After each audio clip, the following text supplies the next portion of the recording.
final offensive side-eye.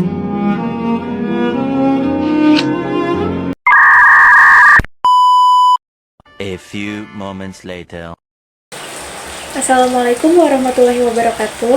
Halo guys, perkenalkan nama aku Saharani Bilqis dari kelas 12-3. Hari ini aku bakal ngebahas sebuah peristiwa sejarah yang menarik. Kenapa bisa dibilang menarik coba? Karena guys, peristiwa ini tuh hampir membuat dunia seperti terasa terbelah dua gitu. Menarik bukan? Oke deh, sebelum kita ke pembahasan, jangan lupa buat like, comment, share, and subscribe ya. Siapa tahu apa yang aku bahas hari ini bisa bermanfaat buat kalian semua yang lagi nonton. Enjoy for watching guys. Nah guys, peristiwa yang aku maksud tuh adalah peristiwa Perang Dingin atau pertarungan tanpa peluru yang hampir mengubah dunia. Peristiwa ini tuh terjadi pada kedua negara, yaitu negara Amerika Serikat dan Uni Soviet. Bayangkan kalian lagi hidup di dunia yang seolah-olah terbelah menjadi dua. Ada dua geng besar yang tidak pernah benar-benar bertarung secara langsung, tapi mereka selalu bersaing dalam segala hal. Contohnya dalam hal politik, ekonomi, teknologi, bahkan dalam hal siapa yang punya senjata paling canggih. Keduanya tidak pernah secara terbuka mengangkat senjata satu sama lain, tetapi ketegangan mereka terasa ada di mana-mana, termasuk dalam kehidupan masyarakat kita sehari-hari. Kalian pasti penasaran kan, gimana awal mulanya Perang Dingin ini bisa terjadi? Ketika dua negara yang awalnya bersekutu, namun malah tiba-tiba menjadi musuh. Apa sih sebelumnya Perang Dingin itu? Perang Dingin adalah periode ketegangan politik dan militer antara negara Amerika Serikat dan Uni Soviet yang berlangsung dari tahun 1947 sampai 1991. Perang ini terjadi karena persaingan ideologi antara kedua negara tersebut. Negara Amerika Serikat percaya pada kapitalisme dan demokrasi, di mana masyarakatnya bebas memilih pemimpinnya dan bisa memiliki usaha sendiri. Sedangkan negara Uni Soviet berpegang pada ideologi komunisme di mana negara mengendalikan ekonomi dan pemerintahan berada di bawah satu partai. For information ya guys, ada beberapa bentuk-bentuk persaingan dalam Perang Dingin ini. Karena meskipun disebut sebagai perang, Perang Dingin ini tuh tidak melibatkan pertempuran secara langsung antara negara Amerika Serikat dan Uni Soviet. Tapi bukan berarti dunia saat itu tenang-tenang saja. Justru, Perang Dingin melibatkan banyak ketegangan dalam berbagai bentuk. Contohnya adalah sebagai berikut. Yang pertama, ada perlombaan atau persaingan dalam hal senjata yang bisa kita sebut sebagai arms race. Kedua negara berlomba-lomba menciptakan senjata nuklir yang paling kuat. Pada tahun 1949, Uni Soviet berhasil meledakkan bom nuklir pertamanya, membuat Amerika Serikat semakin dilanda kepanikan. Kedua negara terus mengembangkan bom hidrogen yang jauh lebih dahsyat lagi. Akibatnya, dunia sempat berada di ambang kehancuran, karena jika salah satu pihak menyerang, maka kehancuran global bisa saja terjadi. Yang kedua, ada perlombaan antariksa atau space race. Selain berlomba dan bersaing dalam hal senjata, Amerika Serikat dan Uni Soviet juga berlomba menguasai luar angkasa. Pada tahun 1957, Uni Soviet mengirim Sputnik 1 atau satelit pertama di dunia. Amerika Serikat tidak mau kalah dan akhirnya mengirim manusia ke bulan pada tahun 1969 melalui Apollo 11. Perlombaan ini bukan sekedar soal gengsi, tetapi juga simbol kekuatan teknologi dan superioritas masing-masing negara. Yang ketiga, ada proxy war atau perang di negara lain. Karena tidak bisa bertempur secara langsung, Amerika Serikat dan Uni Soviet sering sekali menitipkan pertempuran mereka di negara lain.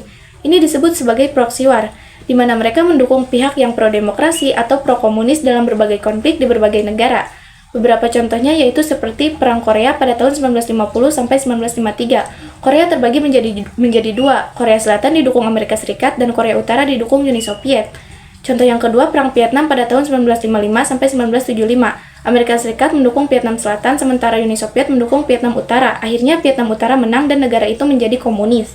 Contoh yang terakhir, yaitu yang ketiga, adalah krisis Kuba 1962. Uni Soviet hampir menempatkan rudal nuklir di Kuba yang sangat dekat dengan Amerika Serikat. Ini membuat dunia hampir mengalami perang nuklir, tetapi akhirnya diselesaikan dengan cara diplomasi.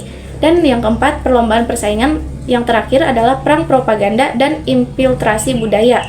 Amerika Serikat dan Uni Soviet juga berusaha menarik simpati dunia melalui propaganda dan budaya. Contohnya seperti Amerika Serikat menggunakan film Hollywood dan musik rock sebagai cara menyebarkan pengaruh kapitalisme dan kebebasan.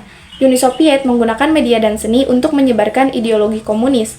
Bahkan, Di Olimpiade, persaingan antara atlet Amerika Serikat dan Uni Soviet seringkali dianggap sebagai simbol siapa yang lebih unggul dalam segala halnya. Nah guys, itu dia tadi beberapa bentuk-bentuk persaingan dan perlombaan dalam Perang Dingin antara negara Uni Soviet dan Amerika Serikat. Aku pengen banget ngebahas itu karena menurut aku itu salah satu hal yang paling menarik kenapa aku pilih materi ini untuk pembahasan hari ini.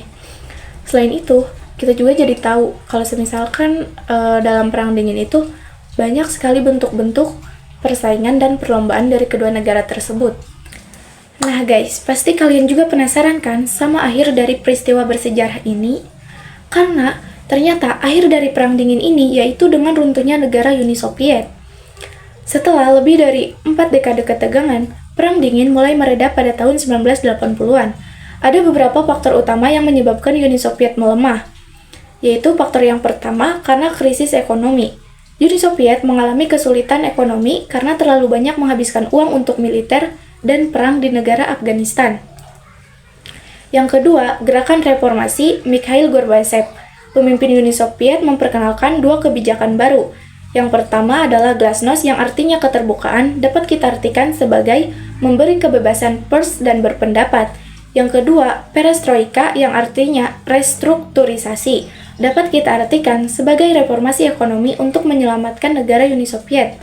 Faktor yang ketiga adalah runtuhnya tembok Berlin pada tahun 1989, simbol terbesar Perang Dingin. Tembok Berlin yang membelah Jerman Timur komunis dan Jerman Barat demokrasi, akhirnya diruntuhkan oleh rakyat.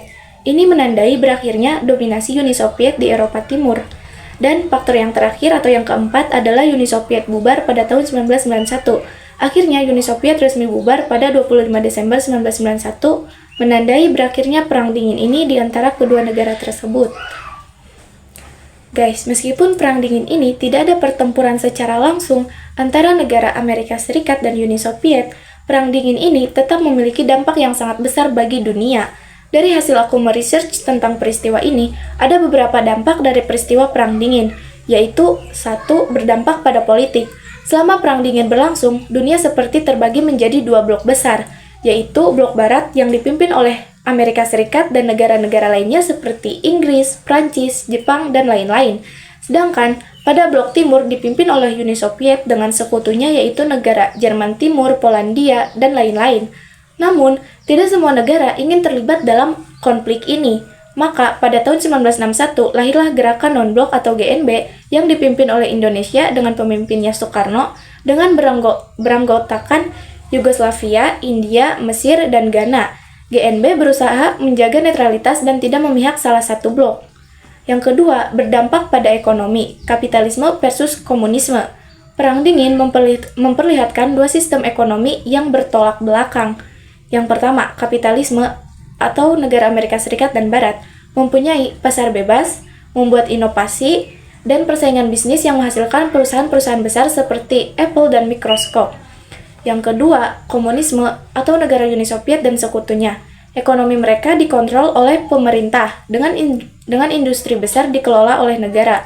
Uni Soviet gagal dalam ekonomi karena sistemnya kurang fleksibel. Sebaliknya, Amerika Serikat berkembang pesat dengan inovasi dan pertumbuhan ekonomi yang tinggi. Yang ketiga, berdampak pada teknologi, yaitu lahirnya era digital. Perlombaan teknologi antara Amerika Serikat dan Uni Soviet mendorong banyak inovasi, contohnya seperti internet, satelit dan GPS, serta komputer dan microchip. Yang keempat, berdampak pada budaya. Budaya Amerika semakin mendunia dengan film Hollywood, musik rock, dan gaya hidup kapitalis yang populer. Di sisi lain, Uni Soviet juga berusaha menyebarkan budaya komunis melalui seni, sastra, dan media. Di Indonesia, pengaruh Perang Dingin juga terasa pada pemerintah Orde Baru yang dipimpin oleh Soeharto sangat menentang komunisme dan bahkan melarang ideologi tersebut setelah peristiwa G30 SPKI pada tahun 1965. Guys, tapi kalian tahu nggak, apakah setelah Uni Soviet runtuh, Perang Dingin itu benar-benar udah berakhir ya? Terus, FYI, banyak banget yang ngomong bahwa kini Amerika Serikat dan Cina sedang dalam Perang Dingin baru, terutama dalam bidang teknologi, perdagangan, dan militer. Wah, menarik banget kan itu? Tapi mungkin lain kali deh aku bahas itu mah, karena jujur li sekarang aku udah capek dan pusing banget. Jadi, apa yang bisa kita pelajari dari Perang Dingin ini ya? Menurutku, ada beberapa yang dapat kita pelajari dari peristiwa ini, yaitu yang pertama, ideologi bisa memecah dunia. Konflik ini menunjukkan bahwa perbedaan ideologi dapat menciptakan ketegangan yang luar biasa jika tidak dikelola dengan baik. Yang kedua, persaingan teknologi bisa membawa dampak besar. Perlombaan antariksa dan senjata dari Perang Dingin masih berdampak hingga hari ini. Banyak teknologi yang kita gunakan sekarang lahir dari persaingan ini. Yang ketiga, ternyata diplomasi lebih baik daripada perang, bukan?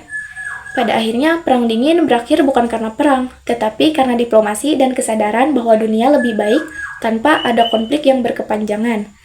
Sekarang coba deh kalian bayangin, bagaimana jika Perang Dingin masih berlangsung hingga hari ini? Apakah dunia akan tetap aman? Atau justru lebih berbahaya?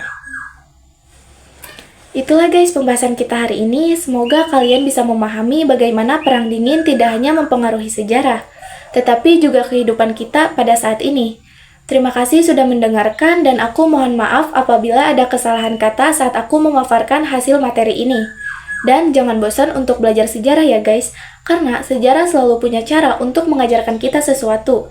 Serta jangan lupa guys, dunia hari ini adalah hasil dari masa lalu. Terakhir guys, jangan lupa buat like, comment, and share video ini ya. Sampai ketemu di video selanjutnya. Aku tutup ya guys. Dadah, see you. Terima kasih sudah menonton.